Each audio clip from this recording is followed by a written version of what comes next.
They say East Texas keeps its secrets buried deeper than its oil, and some of them, God help us, were never meant to be unearthed. Because once you touch them, once your mind wraps itself around the shape of the horror, hiding just beneath the bark of the pine and the curve of the land, something in you breaks and does not grow back right again. Not in this life, and not in any you might dream of after. And I say this not to entertain you or to scare you, but to warn you, truly warn you, because what you're about to hear is not a ghost story or a piece of old folklore whispered around dying fires in the backwoods of America's forgotten past.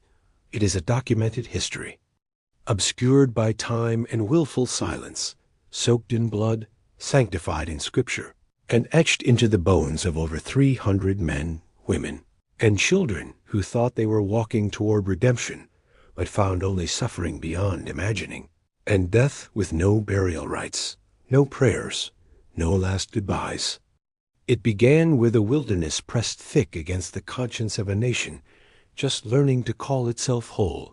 In the year 1845, when Texas, raw and sprawling and lawless, was admitted to the Union, its boundaries as undefined as its soul, a place where drifters, deserters, dreamers, and demons all wandered freely under the same sky, where justice came not from courts, but from ropes thrown over tree limbs, and where preachers roamed just as freely, clutching battered Bibles and bloodied belts, promising salvation to anyone with enough guilt in their heart and enough pain in their past to believe that suffering was the only door God ever opened to sinners. In that strange and savage land, where the pine forests gave way to open plains, and the sun burned down with such cruelty it seemed to bleach out reason itself, the story of the Damnation Family was born not with violence, not at first, but with whispers and testimonies, with tales of miraculous transformation, of murderers made meek and harlots made holy, of lost men found at the edge of the swamp with new names, new hearts, and a strange, silent light in their eyes that did not flicker or speak, but only stared and listened and waited. They came, the three brothers, in the spring of that same year, their arrival unheralded and unopposed, drifting in from Arkansas with little more than a wagon, a cross, and a collection of letters from Southern Baptist and Methodist congregations. Letters later proven to be forgeries, but at the time accepted as gospel by desperate communities who wanted to believe that God had not forgotten them, that redemption was possible even for men whose hands were stained with blood, whose bodies bore the marks of war and whiskey, whose wives and children no longer spoke their names out loud for fear of cursing the air. They called themselves the Damnation Brothers, and though no one could confirm whether that was truly their surname or a dark joke whispered between the pages of Scripture, the name stuck like sap on pine bark, and it spread with the same slow, sticky inevitability until every settlement from Nacogdoches to Shreveport knew of them. Preacher Malachi, Evangelist Cornelius, and Prophet Jebodiah, the Holy Trinity of the frontier, three men whose sermons could empty a saloon and fill a church in the same hour, whose gospel was not of comfort or forgiveness, but of fire and scourging, of sin burned from the body through the very flesh that carried it. Preacher Malachi was the voice, the face, the firebrand whose every word seemed dipped in brimstone and honey, tall and regal with piercing gray eyes that never blinked, and a voice that did not rise so much as resonate, vibrating through bone and brain like the ringing of a church bell in the moments before a funeral procession begins. And he preached not of Christ's mercy, but of his wrath, not of resurrection, but of crucifixion, insisting that no man could rise until he had first been broken entirely, bled dry, and buried alive in the soil of his own shame. Cornelius, 2 years his junior, was quieter but no less dangerous, a man with hollow cheeks and a gaze like a priest at confession, except he did not wait for you to speak your sins. He named them, one by one, dragging them from your soul, like a fisherman pulling writhing eels from dark water. And there were men who would swear, even as they lay dying, that Cornelius had never once been wrong, that he had looked into them and seen every theft, every lie, every violent act committed in the name of survival or satisfaction, and written them down with a calm hand in his black leather ledger, never flinching, never blinking, never offering absolution, only record and judgment. And then there was Jebodiah, the youngest and most terrifying, not because he spoke of hell, but because he embodied it, a man built like a butcher, his hands large and cracked from labor, hands that could cradle a dying child or crush a man's windpipe without trembling, and he claimed those hands were blessed, touched by the Almighty for the purpose of healing. But the survivors of his ministrations told a different story, of pain so intense it warped the mind, of rituals that resembled torture more than treatment, of scars that remained long after the soul had either been saved or extinguished. Together, they moved across East Texas like a slow-moving wildfire, consuming not land but people, building camps in remote places where lawmen did not tread and where the cries of the damned could be mistaken for the howling of coyotes. And they called these places redemption camps, set up in circular patterns like pagan sanctuaries, with canvas tents, wooden crosses, and a central fire pit that burned both day and night, fed not with logs, but with the confessions of the broken, the sins of the lost, the hope of the damned.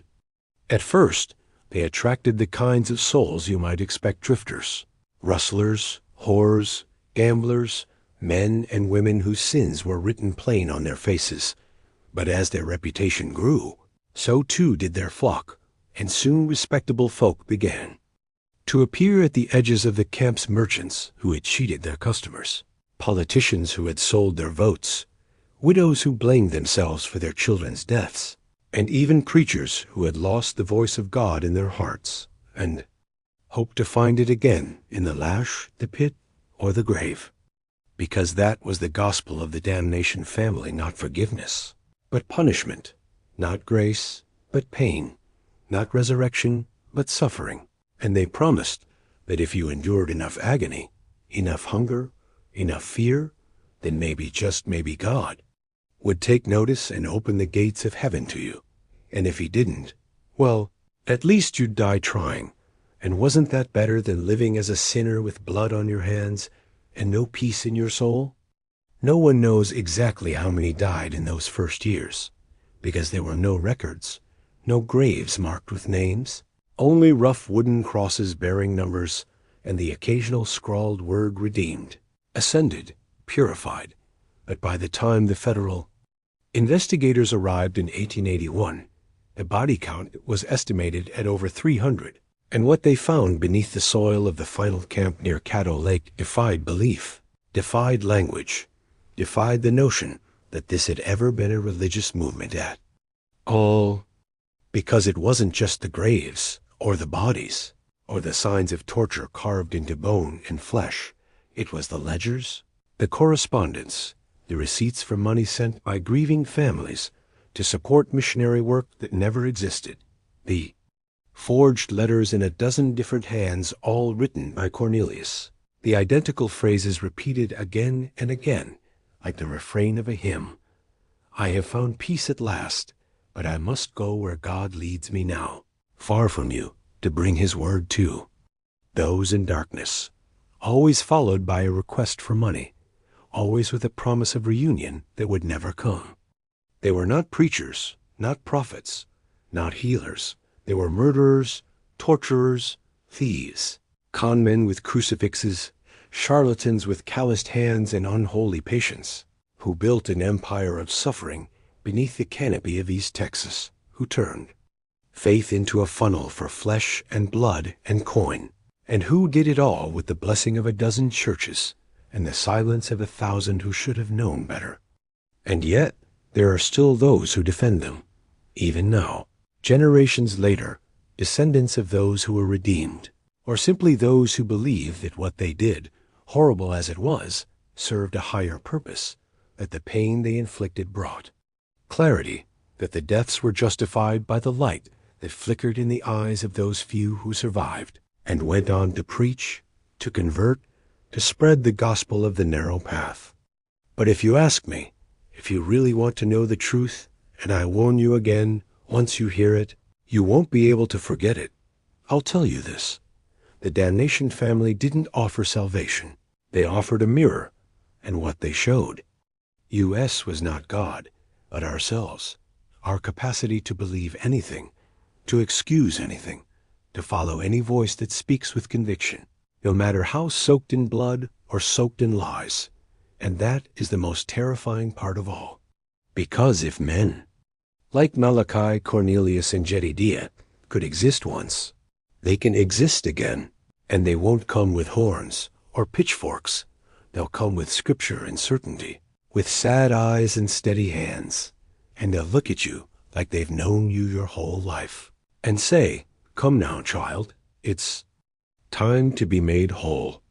And if you're broken enough, you'll believe them. God help you if you do. The year was 1845, and the wilderness of East. Texas had not yet learned to hide its scars beneath fences or prayer books. It was still raw and wild and bleeding from the wars of men and the silence of God. The land had just been absorbed into the Union, a jagged new limb sewn onto the nation's trembling body. And while the politicians in Washington spoke of manifest destiny and civilizing the frontier, down in the thickets and swamps and shadowed glades something altogether older and less interested in civilization was taking root. And it came not with guns or gold, but with gospel, the kind of gospel that burned rather than blessed, the kind that knew suffering not as a consequence of sin, but as a method of its erasure. And it came in the form of three brothers who carried the name Damnation as if it were a holy title, not a curse. And they walked from Arkansas into Texas with the slow, purposeful steps of men who believed they had been chosen to punish the wicked and harvest the broken for some unseen purpose that even they did not fully understand. Preacher Malachi was the first to speak when they arrived in the scattered settlements along the Trinity River, his voice deeper than the grave and smooth as confession. And those who heard him said his words felt like the weight of your own guilt pressing against your chest, as if he could pull the lies from your soul like teeth from your jaw without touching you. And he wore black even in the heat of summer, his collar always starched, his boots shined to a mirror, his hair combed like a man heading to a funeral that had not yet occurred, his own eyes pale and fixed like the sky just before lightning strikes. And when he preached, he did not ask you to come to God. He told you that God was already watching, and that he was not pleased, not merciful, not waiting with open arms, but with open fire. Cornelius was the second, leaner and quieter, with hands like bones and eyes that never blinked when you spoke to him. And if Malachi was the hammer of judgment, then Cornelius was the scalpel of extraction, for his gift was not in speech, but in listening. In sitting across from you in silence until the weight of your secrets collapsed inside you and spilled out into his little black book, a ledger bound in cracked leather and filled with names and sins and dates and bloodstains where the ink had dried over tears, and no one knew where he had learned this method, whether from theology or something darker, but he always knew when you were lying, and he never once raised his voice, not even when he condemned you to the pit. And then there was Jebodiah, the youngest, but also the most feared, a man who looked like he had been carved from iron and fire, his hands massive and scarred from what he called the holy work of purification. And though he rarely spoke in public, his presence alone could silence a crowd. And those who had felt his grip said it was like being held by God himself, or the devil pretending to be God. And he claimed to receive visions, not the gentle revelations of saints, but violent commands spoken in tongues that made dogs howl and lamps flicker. And he believed that pain was not merely a byproduct of salvation, but the very path to it. That to cleanse the soul, you must break the body, and then rebuild it in fire. Together they were unstoppable, not just because of their charisma or their certainty, but because they had come prepared, not like charlatans or drifters, but like men who had planned this for years, perhaps decades, perhaps generations, for they carried with them letters of recommendation from respected Baptist and Methodist churches across Arkansas, Louisiana, and Mississippi, each letter vouching for their character, their calling, their miracles, their power to heal and save and transform the wicked into witnesses. And though no one had met the men who signed these letters, no one questioned their validity, because in the chaos of the frontier, all that mattered was what could be seen and heard and believed, and the brothers made sure they were always seen, always heard, and always believed. They set up their first camp near the edge of the Sabine River, where the trees grew so thick they strangled the sunlight and the night stretched longer than time, and they called it a place of cleansing, a sanctuary for those burdened by sin. But not a place of rest, never that. For within days it became clear that this was no ordinary revival ground, no gathering of hymnals and healing, but something older and harsher, something that demanded not just belief but blood, and the people came anyway, drawn by the rumor of immediate absolution, of sins burned away, not through years of penance, but through days of fire and fasting and torment. The first penitents were drifters and drunkards, men who had killed in bar fights or stolen from church coffers or broken their vows in ways they could no longer bear. And they arrived dirty and desperate, hoping for mercy. But what they found was structure, order, ritual, for the brothers had rules, written in stone and memorized by heart. And the first was simple. Confession is the key. No salvation without confession. No redemption without the full unearthing of every act, thought, and intention, no matter how small, no matter how secret. And Cornelius would sit them down beneath the trees and begin to ask, gently at first, then insistently, then mercilessly, until the penitent broke and spilled the truth. And once it was written down, it became sacred, untouchable, binding, and the next phase would begin. Fasting, always fasting, 7 days of water only, no fire, no flesh, no comfort, and during this time they were stripped of all clothing, all possessions, all names, and given burlap robes stained with ash and oil, and they were made to dig. Graves, their own graves, not as a metaphor, but as preparation. And those who laughed or resisted were beaten until they understood, and those who tried to flee were never seen again. And it was said that Jebodiah knew every inch of the forest, and could track a man by the scent of his doubt. And once the grave was dug, and the body weakened by hunger, the trial of fire began. Whips embedded with bits of glass and rusted iron, not swung wildly, but applied with intent, each lash placed like a surgeon's incision, each scream measured and judged by the rhythm of the soul's resistance. And Malachi would stand nearby, reading verses from the Book of Lamentations, or Ezekiel or Revelation, always the most violent passages, always with the same calm cadence, as if narrating a journey to a place just beyond death, and he would pause only to ask, "Are you ready? Now, have you seen the face of your sin? Do you feel it burning away?" And when the flesh hung in ribbons and the grave was soft and deep, the burial would begin, not symbolic but real, dirt piled over the body until only the face remained, the mouth open for air and the eyes wide with the terror of being forgotten. And they would leave them there for hours, sometimes longer, sometimes all night. And Malachi would say, "The dirt is the womb of the new self. Let it press upon you like the hand of God. Let it crush the liar and raise the saint." And sometimes they emerged, shaking and blind, and sometimes they did not. And when they did not, a cross was planted, and a name was added to the roll of the redeemed.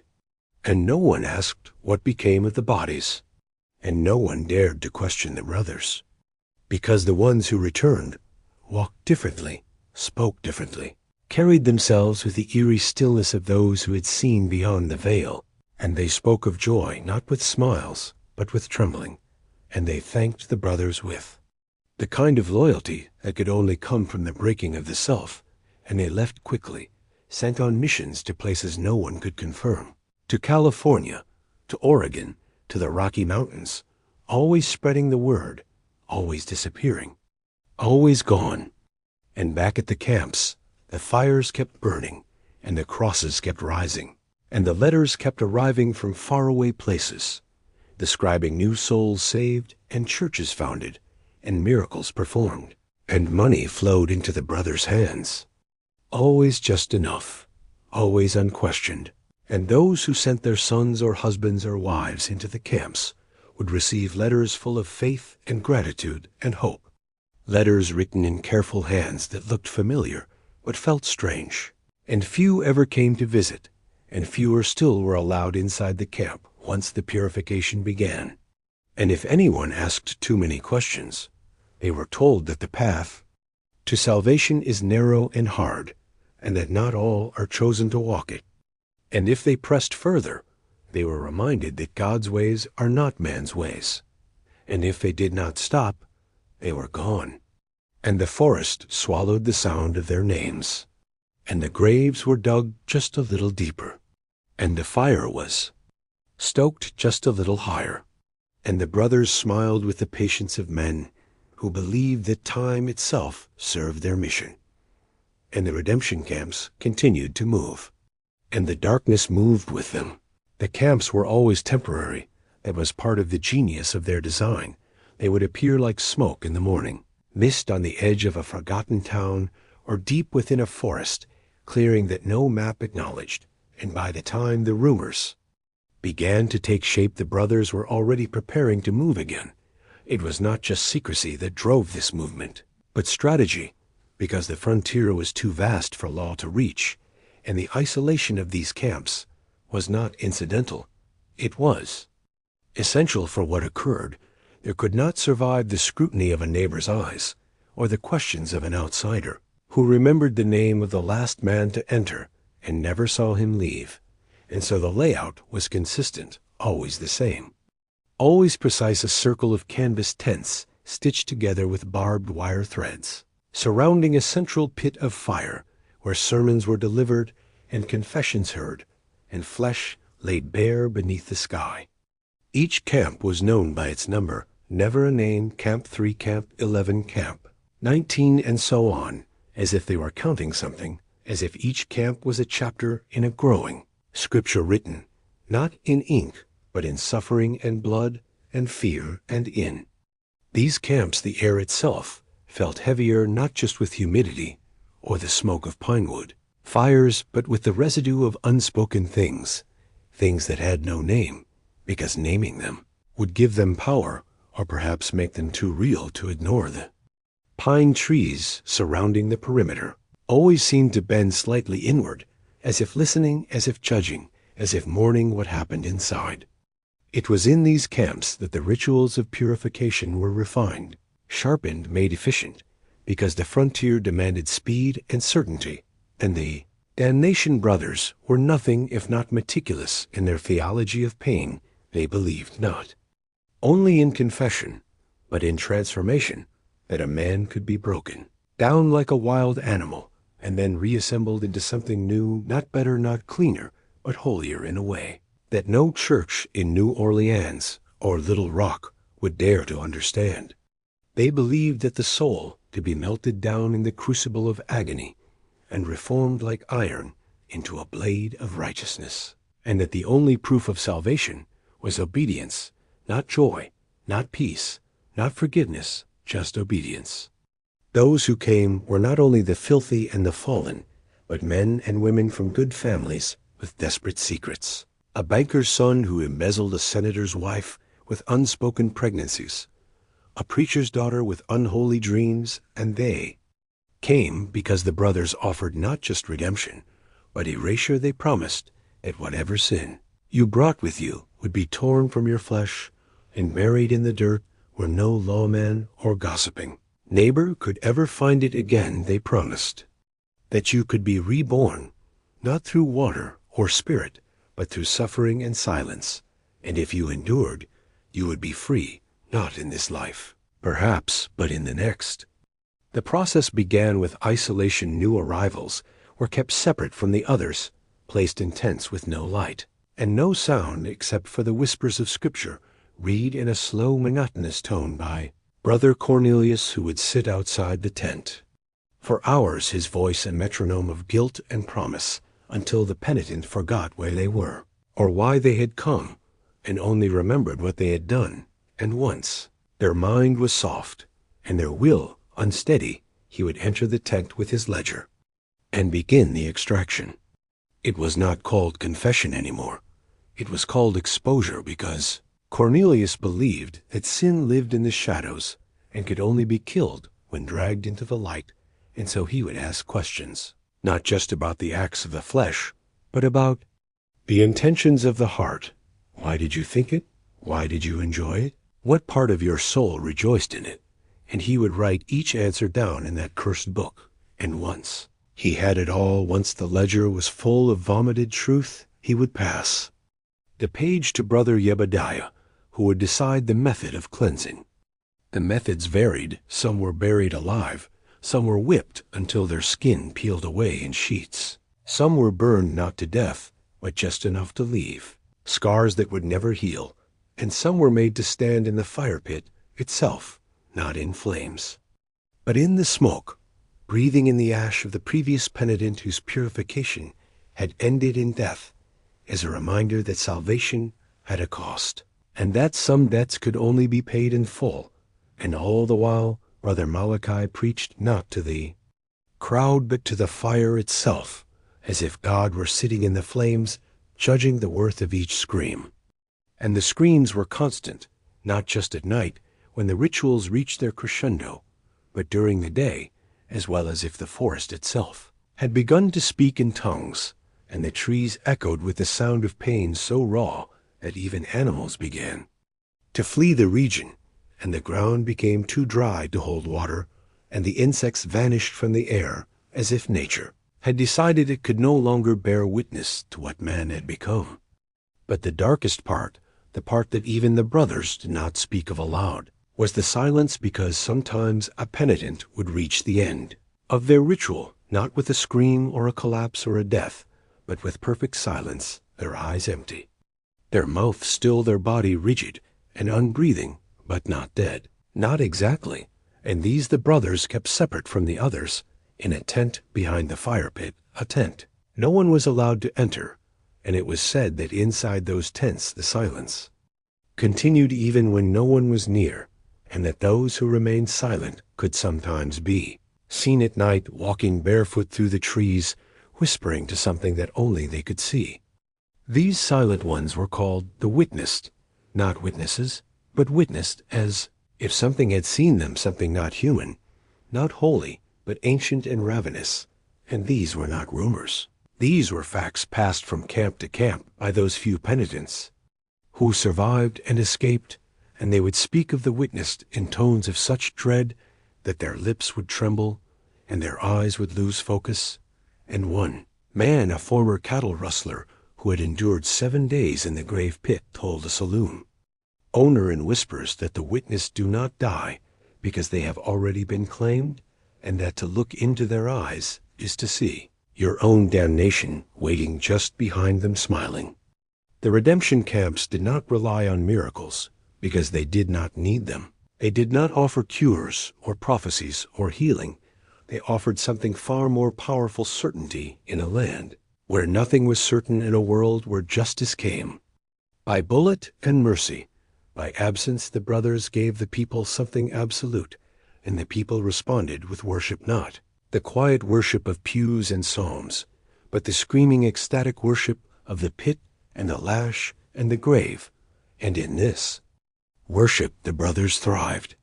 They kept no written sermons, no recorded scripture, no sacred text, except the ledgers of Cornelius and the body count of Jebodiah, and they moved the camps every few months, not just to evade the law, but because the land itself seemed to rot beneath their feet, the soil turning sour, the trees refusing to grow, the animals abandoning their nests, as if the ground had been cursed by what had happened upon it. And when the time came to move, They left no trace behind except the graves which they always marked with plain wooden crosses, no names, just numbers, and sometimes not even that. But those who returned to those sites later, much later, years later, would find that the crosses remained, but the ground beneath them was disturbed, as if something had crawled out or dug in, and they would swear that at night the air still carried a scent of blood and smoke, and that sometimes if you stood still and closed your eyes, you could still hear the sound of someone begging to be forgiven, not by God but by the brothers, because in the end it was not God who held your soul in his hands. It was them, and they were not finished. By the winter of 1848, something had changed not in the land, but in the men themselves. The brothers, who once claimed to be the instruments of God's will, began to speak less of salvation and more of sacrifice. Not the willing kind that came from a sinner desperate to be cleansed, but a colder, more calculated sacrifice that demanded innocence rather than guilt.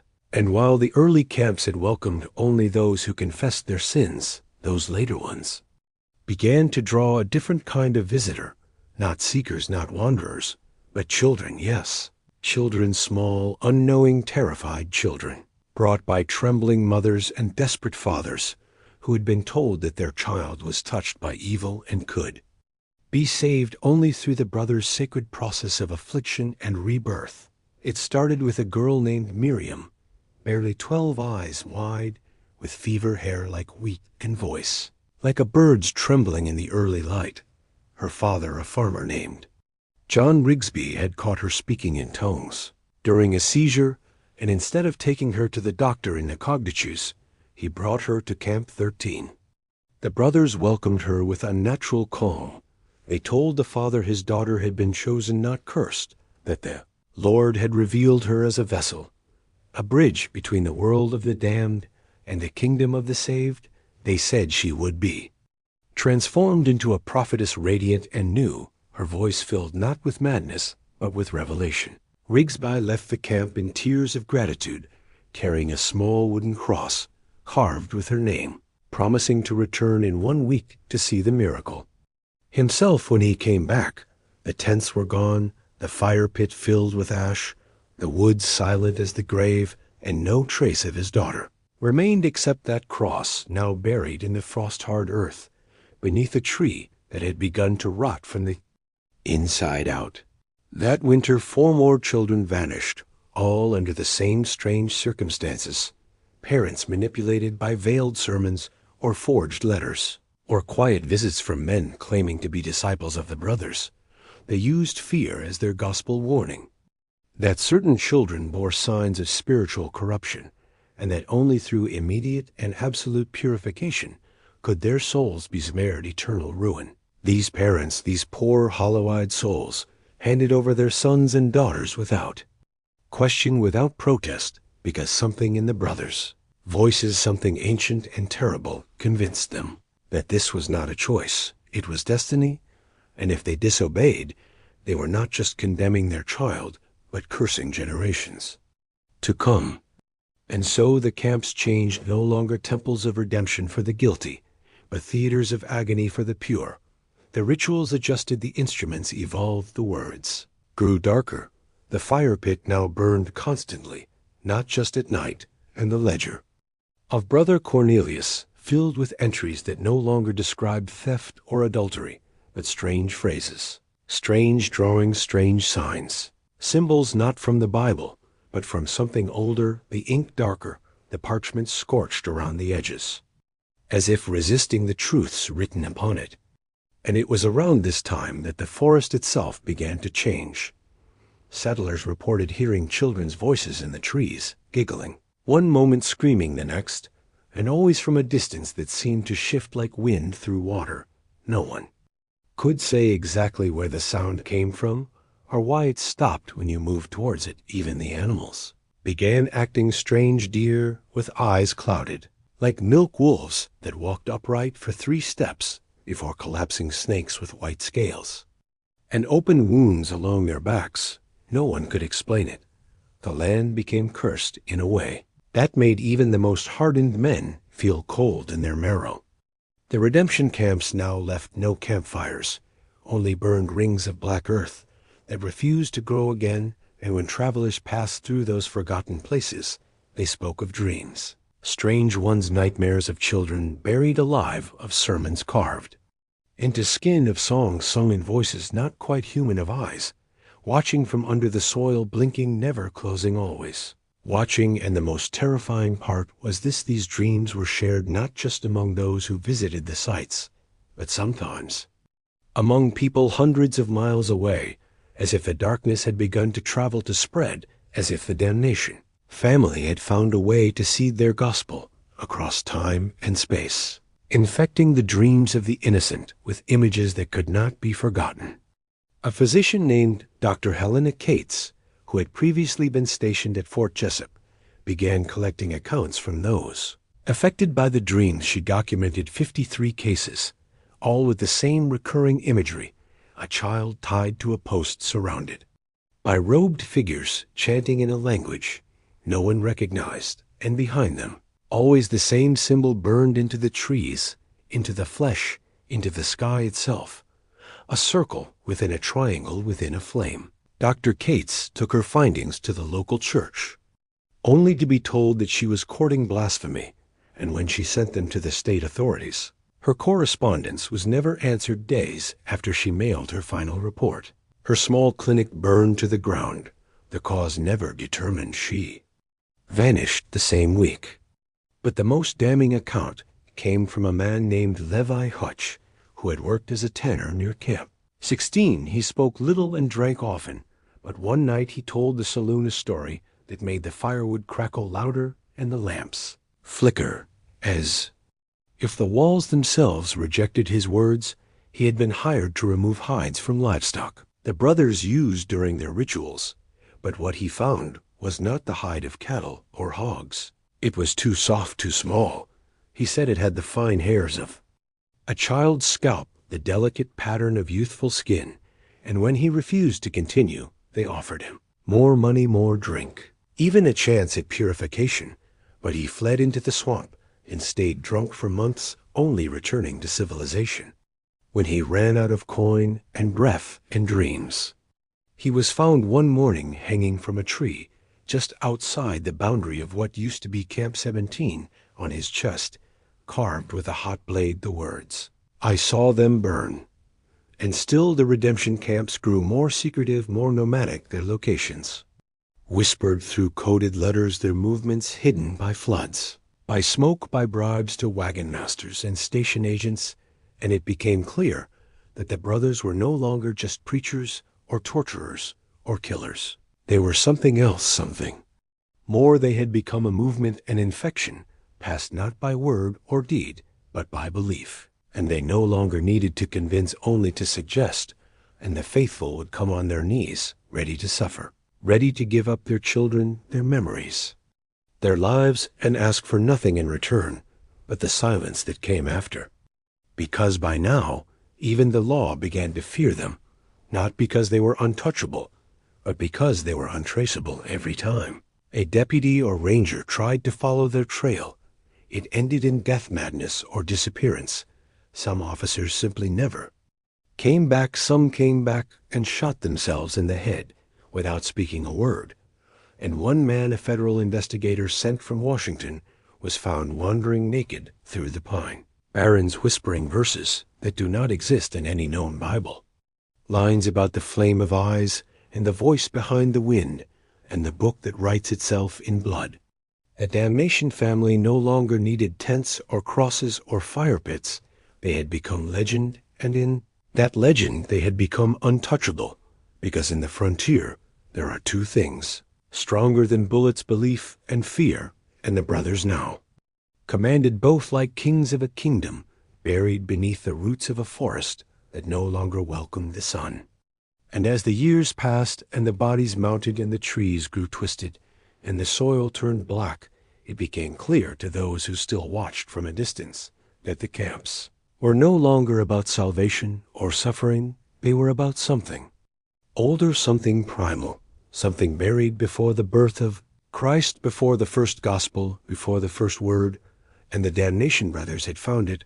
Whatever it was, they had fed it, and in return it had given them something power, perhaps, or knowledge, or something so unspeakable it could only be shared in screens and silence. And still they moved through East Texas like smoke, through a graveyard, always ahead of the law, always behind the last scream, and each time they vanished, the only thing they left behind was the smell of burned wood, the whisper of a name, and the terrible knowledge that they would return when the world forgot, when the children began to dream again, when the soil began to heal, and the animals forgot to be afraid. They would return, because evil never dies. It only waits, it only watches, it only learns. And the Damnation family was always learning, always watching, always ready to begin again. By the spring of 1851, in the deepest fold of the Sabine forests near the Louisiana border, there rose a new kind of redemption camp, unlike any before it, not marked by fire pits or canvas tents, not even by scripture or song, but by stone, rough, crude blocks dragged from the earth itself, carved with markings no settler recognized, and arranged in a perfect circle at the heart of a clearing where nothing had grown for decades. Not grass, not moss, not even rot the locals who lived near the edge of the forest refused to go near it, calling it the devil's palm, because of the way the stones radiated out like fingers pressing into the earth. They said animals refused to cross into the circle, birds flew around it, even insects would swarm its edge but never pass into its center. It was here the Damnation brothers established what they called the core, a place not of redemption, but of convergence. And they no longer accepted penitents by accident. Now they selected them hand-picked from across the South, summoned by letters that arrived without postmarks, sealed in wax, bearing a symbol no one recognized, a triangle inside, a circle surrounded by fire.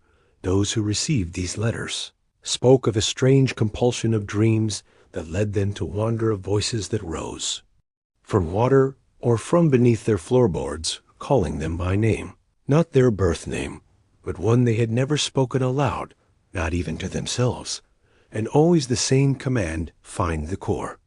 One of the earliest to arrive was a midwife named Ruth Carlin, who had lost 3 children to fever and believed she had nothing left to live, for when she received the letter, she burned it. But that night she dreamed of her children, standing in a stone circle, whispering to her in a language she could not understand, their eyes bleeding, their mouths smiling. She woke with blood on her sheets and bare feet caked in pine needles, though her doors were locked from the inside. 2 weeks later, she was seen walking east, barefoot, eyes fixed ahead, dragging a blackened doll behind her. Her neighbors never saw her again. The Corps did not welcome large gatherings like the earlier camps. Instead, the brothers began selecting individuals, one by one: scholars, heretics, runaways, madmen, not just those seeking redemption, but those already broken and remade by the world.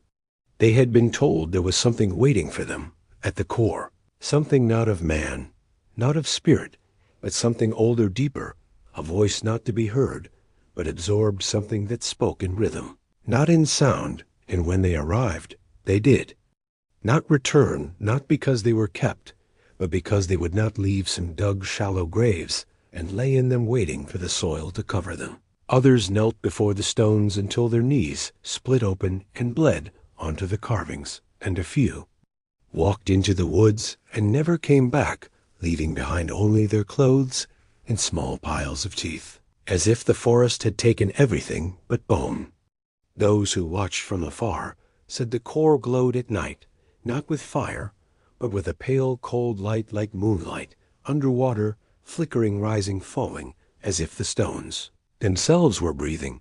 And sometimes in the early hours just before dawn, they would hear it, a sound that was not a sound, a hum, a low pressure against the skull, like someone whispering directly into the bone of your jaw, saying things that felt true, even though you didn't understand the words, and always you would wake with something in your mouth, dirt or hair or blood, and you would not remember what you dreamed, only the feeling that you had made a promise. A traveling preacher named Elias Ward attempted to investigate the site, claiming divine guidance and protection. He entered the woods with a rifle, a Bible, and a cross carved from silver, and was never seen again.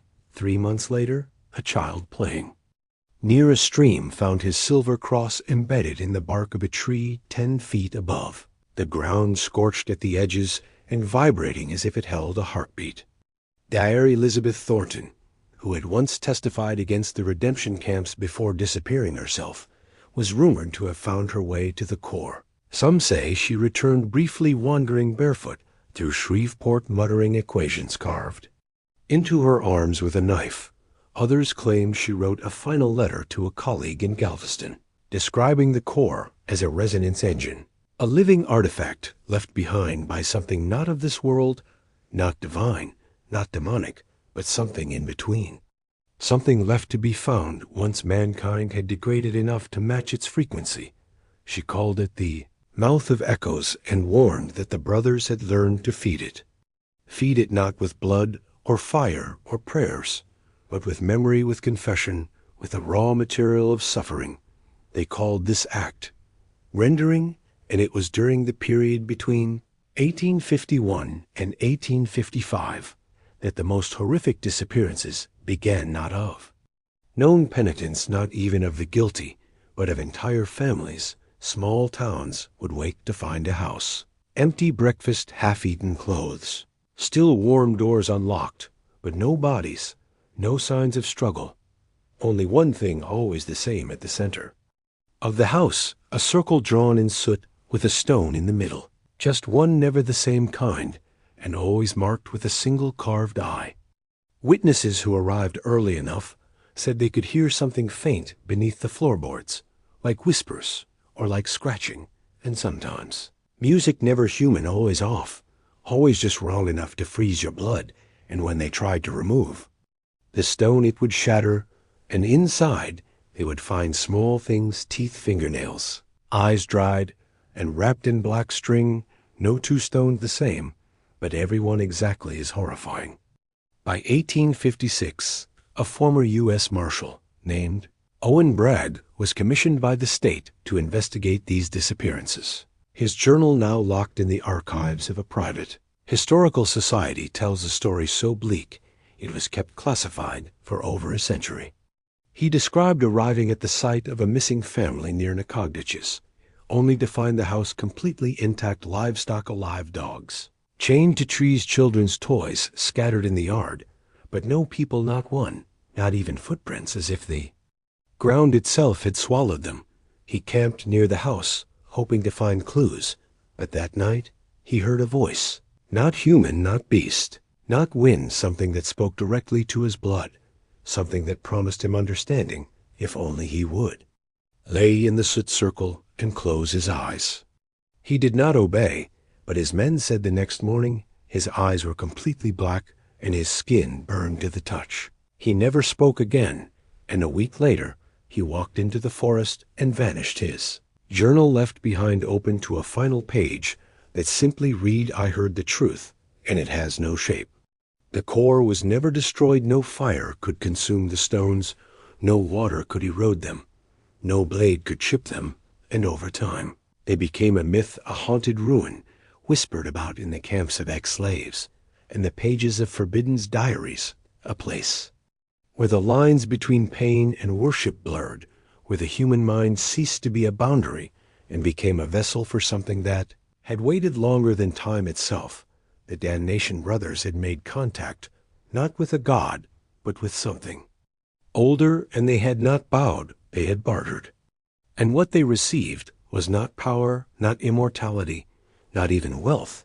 What they received was knowledge terrible, unshaped knowledge that burned the mind and stripped away meaning, and what they gave in return was us, our stories, our wounds, our screams, our love, our children. And every time someone wept before those stones, every time someone begged for salvation and found only the echo of their own sin, the core grew stronger, not in size, but in reach. And it is said that even now, in the quiet hours, just before the dawn, if you listen hard enough, if the wind dies and the forest stills, You can hear it calling not with a voice, but with a hunger, and if you follow it, if you kneel and bleed and give it your name, it will give you something back.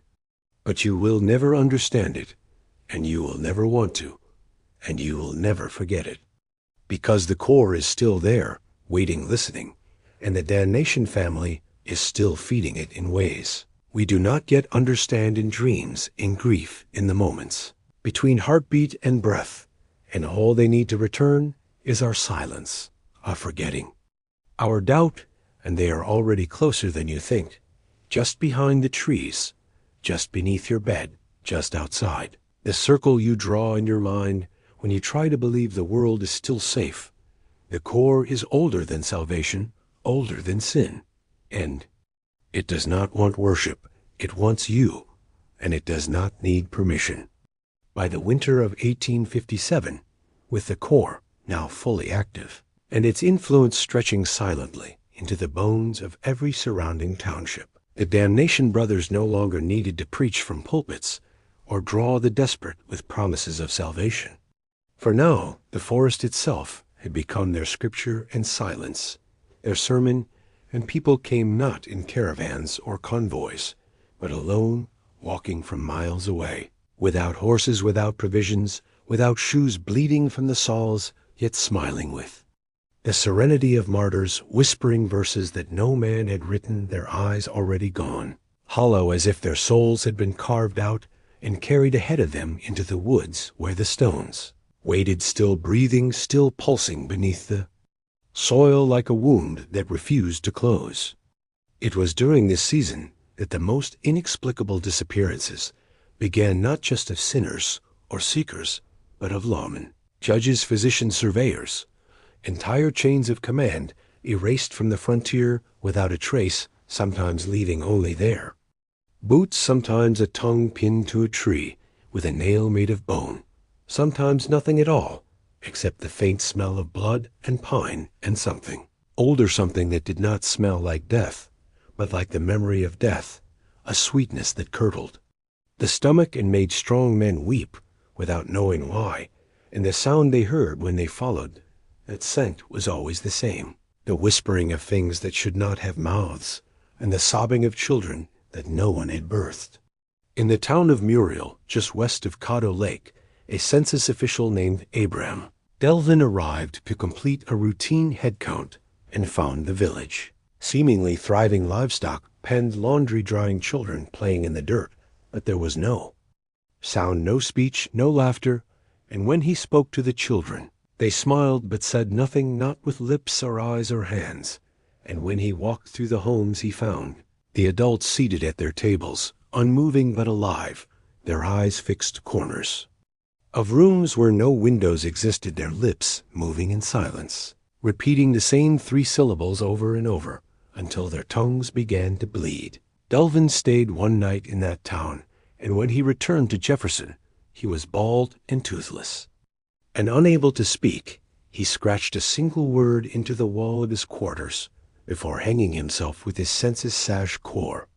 In the months that followed, the army was called to investigate, led by Colonel Richard Asbury, who had served in the Mexican War and was known for his pragmatism and brutality. He brought 20 men to the woods with torches, rifles, and orders to burn whatever they found. They expected confrontation, but found only stillness, a kind of quiet that pressed against the skull and slowed the heart, and made the air thick with something that was not smoke, but something else, something that moved between trees without sound or shadow.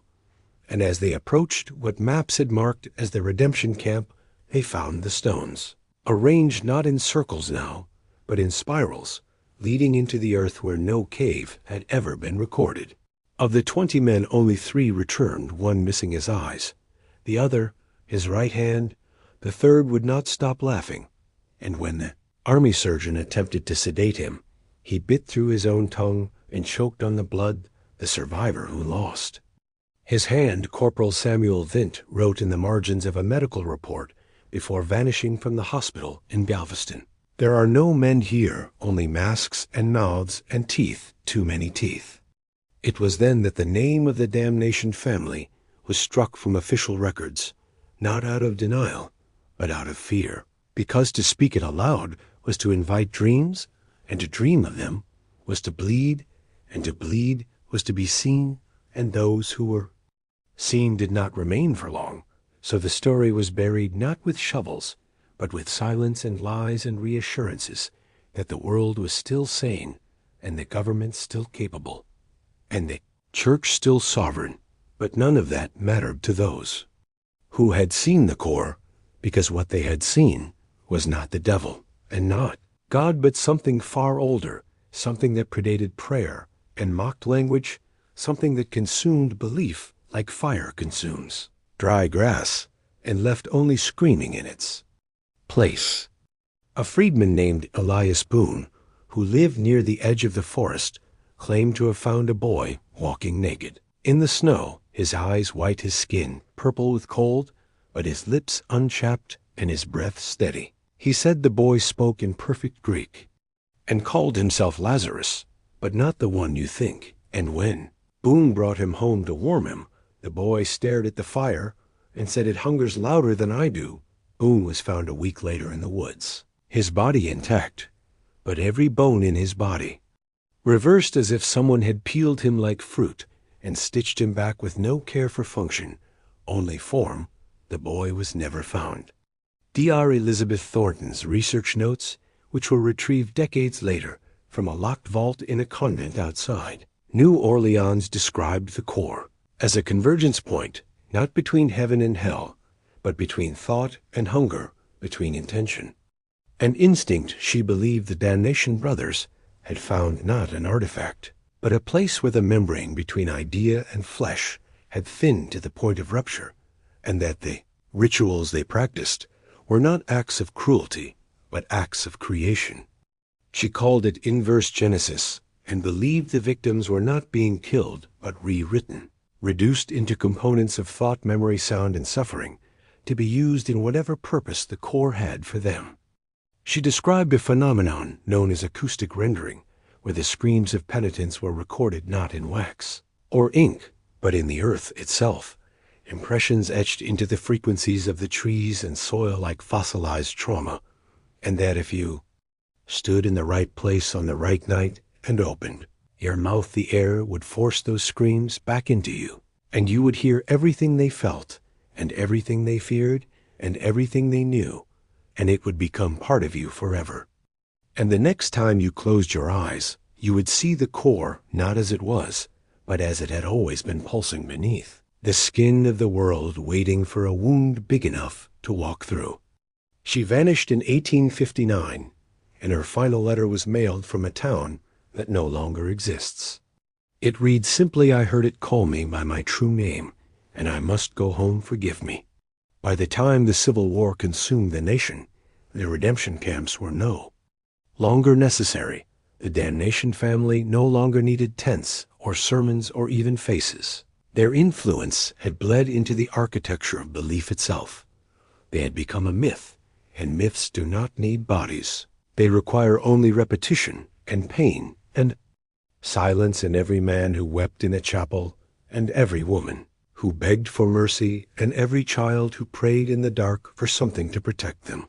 It fed them, and the core grew not larger, but deeper, drilling down through soil and bone and memory until even forgetting became impossible. And now, as you read these words, you have opened a door, not by speaking, but by knowing, and once known, the core does not let go, because it is not a place. It is not a cult. It is not even a story.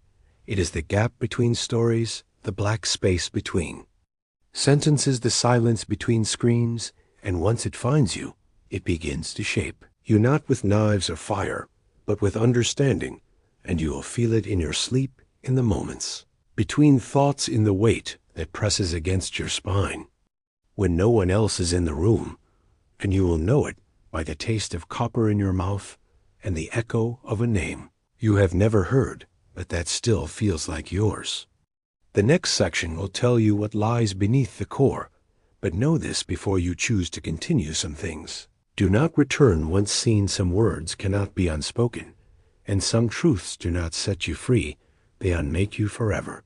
By the summer of 1861, the war had begun tearing across the country in bloody ribbons, but in the sweltering woods of East Texas, there were no uniforms, no flags, no sides, only the slow collapse of what little remained of sanity as the Corps expanded deeper into the soil like rot beneath old floorboards, spreading without noise, but not without consequence for every mile. The Union and Confederacy bled into maps. Another acre of forest disappeared from memory, and those who dared to wander too close to the Damnation grounds reported not sounds or sightings, but absences. Empty stretches of trail where even their own footsteps vanished behind them, where birds refused to sing, and where the sun seemed to pause and stutter like a wounded animal gasping behind the tree line.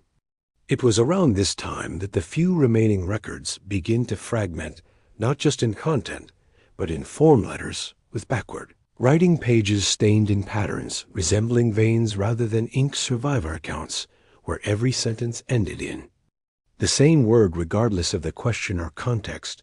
Most chilling of all was the diary of a Confederate scout named Isaac Drow, who had been ordered to chart safe passages through East Texas and instead stumbled upon what he called the Hollow Road. His entries began normally enough, detailing terrain, weather, movements of troops, but on the third day they began to twist, first in tone, then in language. The final 3 pages were written entirely in phonetic Latin, but translated by a Jesuit linguist in 1903. They revealed a single phrase repeated dozens of times. It remembers the ones who name it. Drow's body was never recovered, but his horse was found tied to a tree near a stream, its skin flayed and draped across the branches above it like a garment drying in the sun. No other animals had disturbed the scene. No blood trailed away from it, and its heart had been removed with surgical precision, as if something had wanted it, but not in hunger, in ritual, in recognition. As the war raged on, more soldiers deserted, not out of cowardice, but compulsion. Dozens of men from both sides fled into the wilderness of East Texas, and were never seen again. The few who returned came back as husks, walking, breathing, responding to commands, but hollow behind the eyes. They spoke only in riddles, recited scriptures that had never been written, and when pressed would simply repeat over and over, "I heard it in the stone. I heard it in the stone," until their mouths filled with blood and they could no longer speak. One of them carved something into the wall of a barn before setting it on fire with his own family locked inside the words, "Read simply, we are beneath you now." It was during this season that Reverend James Portwell of Baton Rouge conducted an unauthorized investigation into what he believed to be heretical activities within the La Redemption camps. Posing as a penitent, he joined one of the roaming cells that had been reported near the Sabine River. What he described in his final letter home was unlike any religious service he had ever encountered. The worship did not involve song or sermon, but silence and stone. They sat in circles around rocks, which bled from unseen cracks, the blood pooling in small copper bowls that were then passed between them, each member drinking without question, without flinching when he attempted to ask what scripture they followed. They only smiled and pointed toward the ground. The Reverend's final written words before he too vanished were found inside a sealed envelope delivered to his church by an unknown rider. They read, "I thought I was sent to find the devil, but I found only mirrors and the sound of my own voice, screaming back at me in languages I never learned." In 1864, a Union medical officer named D.R. Calvin Bristow was stationed near Marshall and began treating what he described as cases of spiritual collapse, men who had not seen battle and bore no wounds, yet displayed signs of advanced trauma. Eyes yellowed like the dead skin modeled, despite youth, and voices too calm for the horrors. They described their confessions were not about war, but about light, without heat, voices without mouths, and hands that touched through thought alone. Bristow recorded their stories with meticulous care until he too began to dream of the Corps, and wrote in his notes that he could feel it under his tent floor, even though his tent was pitched over rock. His handwriting deteriorated over the course of weeks until it became almost childlike, and his last entry simply said, "I am not alone in this skin," any more before he walked into the forest barefoot and smiling and was never seen again. At this point in history, the Damnation brothers themselves seemed to vanish from the public record, no longer signing letters or appearing in town instead. Their names were spoken only in whispers, and not with fear, but with reverence, not as men, but as something else, something that had crossed the threshold from myth to memory without dying, because they had never truly been alive in the way. We understand it what the core had made of them was not human and not divine, but something between a bridge, a mouth, a key. In 1867, a series of floods uncovered a mass grave near what had once been the largest redemption camp's skeletal remains stacked like cordwood, many showing signs of having been bound and buried alive, others missing skulls, entirely some still wearing the burlap robes given to penitents, and among them a coffin made not of wood, but of stone inside was a single figure perfectly preserved despite decades. Underground eyes, open mouth, smiling teeth too numerous for a human jaw, the name burned into. The stone in reversed Latin was Cornelius.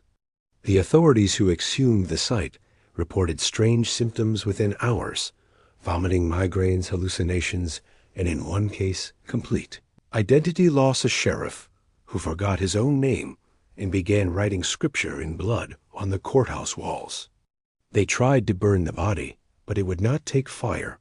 Instead, the flames turned inward, licking back toward the men holding the torches, forcing them to drop them and flee. The body was reburied in concrete, but even now the earth above it will not hold grass, only salt and the stench of iron. As railroads spread and maps became more accurate, the redemption camps ceased to move, no longer needed, no longer necessary, for the core had rooted itself deep enough that the land itself began to act as its vessel. Hunters reported finding crude altars in the woods made of animal bones arranged in spirals. Fishermen pulled up jars sealed with human skin containing teeth, fingernails, and scripture written in what appeared to be hair, and when the wind blew just right, you could hear it speaking, not in voices, but in memory, your own thoughts, repeating back at you, laced with other thoughts that were not yours, but knew you better than you did.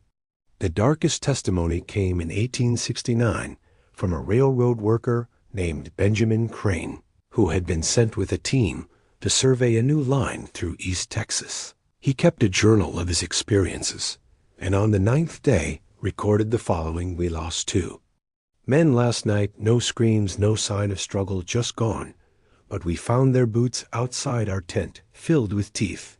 Not there's too many to count. We should leave, we won't, but we should." Crane's journal ends abruptly on the 12th day. The final sentence halfway down the page reads, "I can see my mother, but she's not dead yet, and she's singing my name backwards." No one from the survey team ever returned. And so the story deepens, not with revelation, but with recursion, every answer birthing another question, every truth folding into itself, like flesh around a blade. And as we descend further into the history of the Damnation family and their legacy of silent suffering and erasure, we begin to understand that there is no bottom, only descent, only echo, only the knowing that once you begin this path, there is no end, only remembrance, only hunger, only the core. What waits in the next section is not a story, but a key, and once turned the lock will not close again. What is beneath the core is not the end, at the beginning of something older than language and more real than blood. And if you are still here, if you are still reading, you have already been seen, and what sees you is now within you, and what is within you hungers still. In the autumn of 1871, as the frost began to crawl across the bark of the black pines, and the mist thickened over the swamps of Sabine and Caddo, and the winds howled with a sound that no man could rightly call natural, the redemption camp ceased. All communication with the outside world, letters that once trickled to grieving families stopped altogether newspaper testimonials. Dried-up missionaries previously reported in far western territories failed to deliver further word, and those who dared to send inquiries to the camps received nothing but silence, or in some cases, envelopes filled with soil and a single finger bone wrapped in a page from a Bible, burned around the edges, but never fully consumed, and still wet with something darker than ink. Sheriff Amos Legrand of Harrison County, who had previously defended the Damnation brothers against accusations of cruelty, became increasingly disturbed after his own niece Clara disappeared following a secretive visit to one of the redemption sites. She had confessed to having lost her faith and sought guidance from Brother Cornelius, whom she'd met once in Marshall, but her family never saw her again, and when Sheriff Legrand demanded answers at the old camp off Trammell's Trace, he found only ashes and a crude cross hammered into the dirt with the name Clara carved into it backward, and below it a phrase etched so deep into the wood it seemed to bleed the soil. She has learned to listen now. Sheriff Legrand shot himself the following winter in the middle of the churchyard during a Sunday sermon, with no note, no warning, and no clear sign of mental illness, but the townspeople who found his body swore that the soil around his corpse had turned black and that his boots were filled with pine needles and teeth from no creature known to God. What few churchmen still endorsed the redemption camps began to withdraw their support, and letters of recommendation, once proudly displayed by the Damnation brothers, were quietly retracted, with some ministers even denying they had ever known. The men in question, one Methodist elder from Shreveport, who had publicly praised their work, was found in his study, having torn out his own tongue and replaced it with a rolled parchment on which was written the phrase, "They are not men in every known dialect of ancient Greek, Latin, and Old English." Meanwhile, in Jefferson, Texas, a former camp survivor named Judith Miller opened a small apothecary and began selling tinctures and balms derived from herbs she claimed to have learned about during her time with the brothers, though customers reported her concoctions to be remarkably effective. They also claimed strange side effects, vivid dreams of tunnels lined with bone compulsions to write in unfamiliar languages, and recurring visions of a door beneath a staircase that did not exist. Judith herself refused to speak of the camps, but was frequently seen in the dead of night, standing barefoot at the river's edge, humming a melody that no one could quite place, and when asked about it, would only say, "The ground remembers, and I must keep it calm." Dr. Elizabeth Thornton, by now well into her travels across the frontier, continued to document testimonies from survivors, many of whom had begun showing signs, not just of trauma, but of transformation, including altered sleep patterns, spontaneous bleeding from the eyes or ears, and even complete personality shifts. In one case, a quiet former gambler named Elias Monroe began speaking in perfect Sumerian despite never having left Texas, nor received any formal education. He would weep for hours, then laugh and scream until restrained, and when asked what he had seen in the camps, he responded not with words, but with drawings, dozens of them all depicting the same thing, a spiral descending into the mouth of a human face whose eyes were replaced by clocks without hands, and whose teeth were labeled with the names of God in languages unknown. Thornton's private notes from this time are particularly grim. She writes of a growing consensus among her most disturbed patients that the Damnation brothers were no longer preaching redemption, but were preparing something, an event they referred to as the Great Beneath, a convergence they believed would open the core fully and allow what they called the old flesh to re-enter the world. She initially dismissed these claims as shared psychosis, but after reviewing decades of journal entries, sermons, patient reports, and unexplained disappearances, she began to suspect there was more to it, something systemic, coordinated, and older than the camps themselves, something that used the shape of faith like a mask stretched over a skull too large to be human. In December of 1872, a letter arrived at the office of Senator Charles Whitman written in shaky childlike script and smeared with dried blood. It read, "They are in the root cellars. Now not just the camps, you must burn it down, all of it, dig no deeper." Do not feed the soil. The senator ignored it until 2 days later, when his son Jonathan vanished from his boarding school in Nacogdoches. The only clue left behind was a single burlap robe folded neatly on his bed with the initials J.W. stitched into the chest in human hair.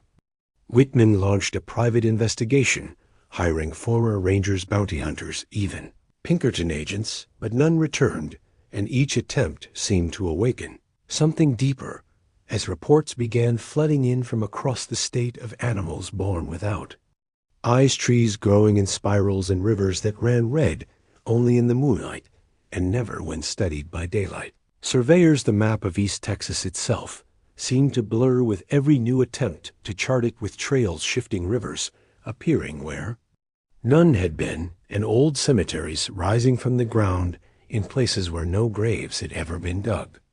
The final known photograph of any of the Damnation brothers was taken in 1873 by an itinerant preacher who had encountered a wandering tent revival in the woods near Milam. He claimed to have witnessed a congregation gathered around a fire into which they were feeding books, bones, and old letters.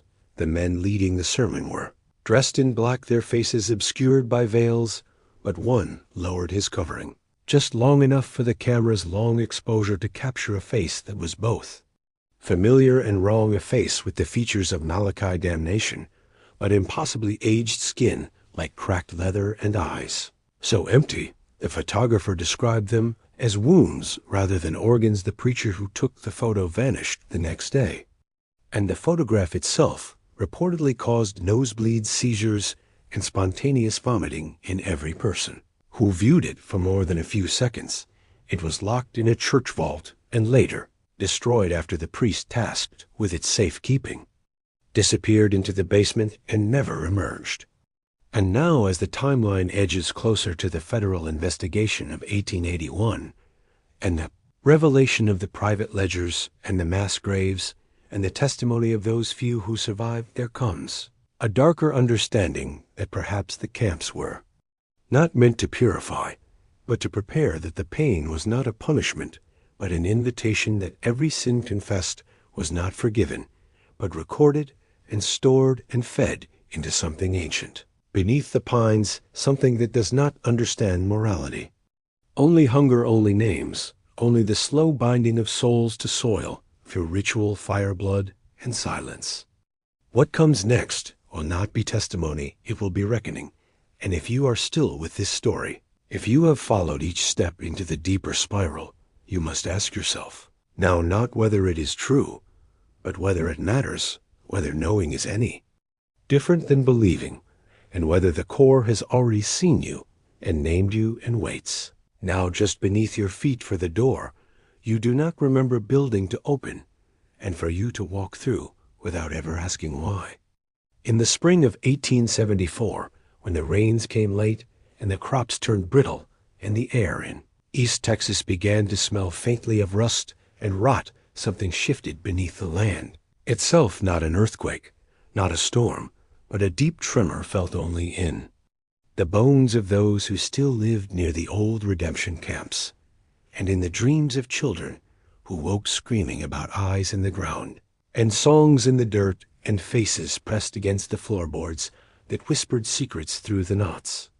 In the wood, the surviving families who had once sought peace from the Damnation brothers found their homes plagued by things they could not name: candles that refused to light, wells that produced only thick black water, animals born with backwards limbs or no mouths at all, and over it all the feeling that someone was watching them from beneath, not above, as though the Lord had turned his gaze away and something else had taken its place.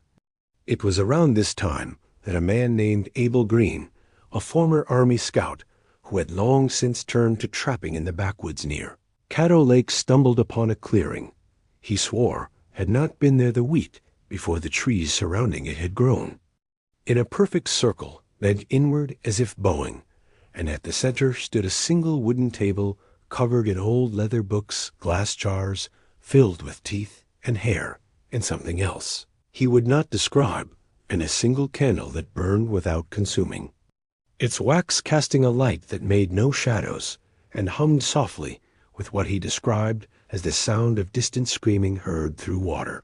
Abel left the clearing, but could not stop seeing it in his mind's eye, and within 2 weeks he had gouged out his own eyes with a spoon and carved the words, "I have seen the pit," into his chest with a hunting knife before wandering into the swamp and disappearing. His body was never found, but the spoon was later recovered miles away, hanging from the asui branch of a tree with no sign of how it had gotten there. By the summer of that year, strange men began appearing at night in the town surrounding the old campgrounds. They never spoke, never removed their wide-brimmed hats, and their eyes were always hidden behind dark glasses, no matter the hour. They carried clipboards made of what some claimed was human bone and asked questions no one could answer about bloodlines, old land purchases, missing sermons, and whether any residents had ever dreamed of fire inside a church with no doors. These men came and went without leaving footprints, and some claimed that when they departed, the ground where they stood was warm to the touch and smelled faintly of sulfur and lilac.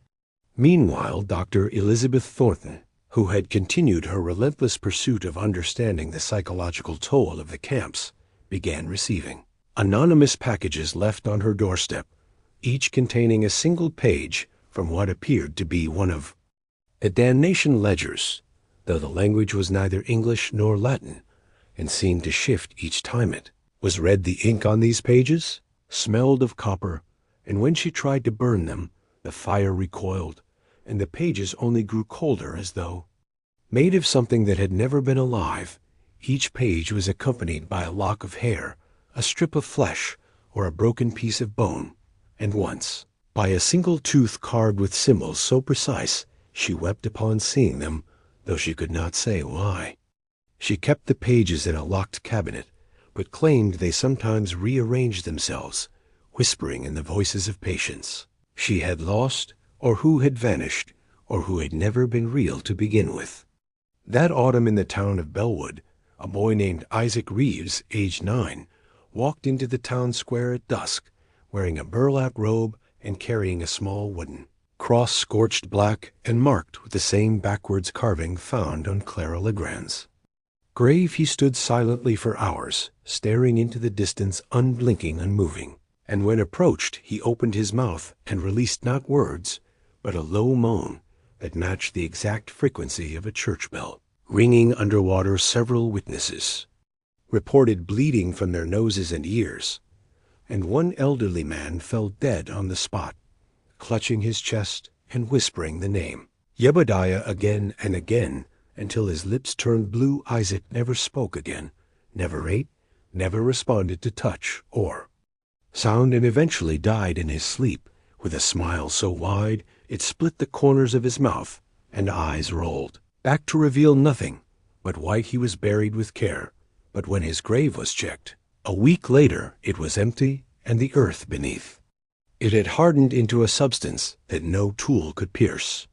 The redemption camps by this point had become legend and horror, both at once, with every local sheriff and pastor either dead, disgraced, or vanished, and no higher authority willing to investigate what had now been dismissed as mass hysteria. Old frontier ghost stories, or worse, still divine punishment for the sins of a lawless region, but those who lived there knew better. They remembered the screams that came with the wind, the shapes that moved between trees, and the feeling that when they prayed something else was listening, something that remembered every word and expected something in return. In 1875, a rail crew laying track near an abandoned camp reported that one of their men had fallen into what was thought to be an old well, but when they lowered a rope to retrieve him, it never touched bottom, and the sounds that came back up were not the cries of a man, but the echoes of a sermon given in perfect cadence by a voice that matched no one alive. The crew filled the well with stone and marked the area with iron spikes, but by morning the stones had been spat back out and arranged in a spiral around the spikes with blood pooling in the pattern of a human face. Eyes wide, mouth open, teeth etched with scripture no one recognized. The names kept coming, the letters kept arriving, the maps kept changing, and beneath it all the pattern revealed itself. Not a single cult, not a lone family, but something woven into the roots of the land itself, a memory too old for any one man to carry, a ritual so vast that it needed decades to complete. And what the Damnation brothers had done was not create it, but feed it, amplify. It twisted into something louder, something hungrier, something ready. And when the final piece was placed, when the last sin was confessed, not to be forgiven, but to be recorded and stored, when the soil had consumed enough of the damned and the devout alike, then the core would open not with a roar, but with silence, and in that silence everything would change. And if you find yourself still listening, still reading, still chasing this story through the woods of memory and doubt, ask yourself one question. What did they want with all those names? What did they do with the sins they pulled from those trembling lips? What was written in those ledgers, on those pages that would not burn? And why do you now feel as if your own breath is being counted, as if somewhere just beyond your sight your name is already written to, already numbered, already whispered, by a voice you do not remember hearing, but somehow have always known, because once a sin is spoken, it never really dies. It only waits and watches and takes root. And so the story ends not with justice, not with fire, not even with the sound of chains breaking, but with silence deep and endless, like the pit they dug in, secret like the eyes of those who vanished willingly, overtaken like the hollow between. Prayers that never reached the sky, and sins that never left the ground, for the redemption camps were never dismantled. They simply sank back into the earth, as if the soil itself had grown tired of holding so much agony, and the wind now carries only hints of what once was the faint crackle of bone, the soft whisper of names repeated like mantras or curses. And in certain places, if you press your ear to the floor, you might still hear the sound of wood creaking under the weight of unseen bodies, swaying in perfect rhythm to a song that was never sung but only remembered.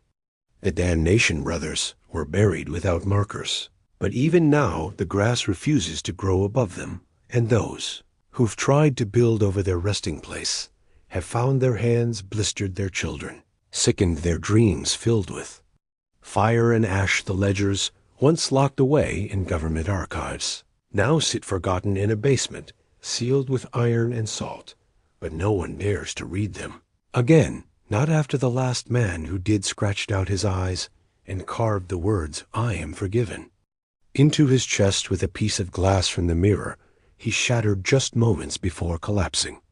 And so it is forgotten by history, if only because it cannot be remembered safely, not in full, not without something waking up, not without something old and unfinished stirring beneath the surface, waiting, always waiting for more names, for more sins, for more voices to echo through the pit that never closed entirely, and never will, because this was never about redemption or punishment or salvation.